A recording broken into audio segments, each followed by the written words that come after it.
सोचो अगर आपको गूगल, अमेजॉन या टेस्ला के शुरुआती दिनों में इन्वेस्ट करने का मौका मिलता तो आज आपकी इन्वेस्टमेंट कितनी बड़ी हो सकती थी। उसी तरह एआई के साथ वैसा ही एक मूवमेंट दोबारा आ सकता है। सिर्फ कुछ ही दिनों के अंदर दुनिया के सबसे famous AI companies open AI और एंथ्रोपिक ने अमेरिका के आईपीओ में कॉन्फिडेंशियल फिलिंग शुरू कर दी है और साथ ही इलॉन मस्क की स्पेस एक्स ने भी अपनी मेगा आईपीओ की तैयारी कर रही है। अब तक एआई रेवोल्यूशन से सबसे ज्यादा पैसा प्राइवेट इन्वेस्टर और वेंचर कैपिटल फर्म ने कमाया, लेकिन अगर ओपन एआई, एंथ्रोपिक और स्पेस एक्स पब्लिक हो जाते हैं तो आम इन्वेस्टर को भी एआई रेवोल्यूशन का हिस्सा बनने का मौका मिल सकता है।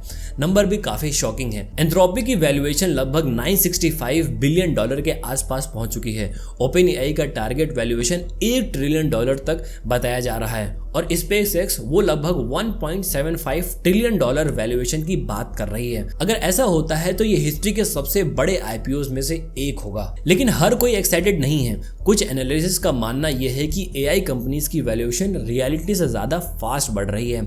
Investment research firm morning star ने स्पेस एक्स की वैल्यूएशन लगभग $780 बिलियन एस्टिमेट की है, जो उनके टारगेट वैल्यूएशन से काफी कम है। एक्सपर्ट इसे एआई वॉशिंग का रिस्क बोलते हैं। मतलब कुछ कंपनीज एआई फ्यूचर को इतना एग्रेसिवली प्रोजेक्ट कर रही हैं कि इन्वेस्टर बहुत ज़्यादा ऑप्टिमिस्टिक हो सकते हैं। अब सवाल ये आता है, क्या इंडियन इन्वेस्टर भी इन्वेस्ट कर सकते हैं? जवाब है हाँ, लेकिन डायरेक्ट इंडियन डीमेट अकाउंट से नहीं। आरबीआई के लिबराइज रेमिटेंस स्कीम के अंडर इंडियन हर साल $2,50,000 तक फॉरेन इन्वेस्टमेंट में लगा सकते हैं ओवरसीज ब्रोकरेज अकाउंट के थ्रू। लेकिन एक चैलेंज है, यूएस आईपीओ में ज्यादा शेयर्स इंस्टीट्यूशनल इन्वेस्टर को मिलते हैं, इसलिए रिटेल इन्वेस्टर के लिए अलॉटमेंट मिलना काफी डिफिकल्ट होगा। तो क्या ओपन एआई, एंथ्रोपिक और स्पेस एक्स अगले टेस्ला बनेंगे या फिर एआई हाइप एक बबल प्रूफ होगी? इसका जवाब फ्यूचर ही देगा। लेकिन एक बात तो पक्की है, एआई की रेस अब सिर्फ टेक्नोलॉजी की ही नहीं बल्कि $1 ट्रिलियन इन्वेस्टमेंट की भी बन चुकी है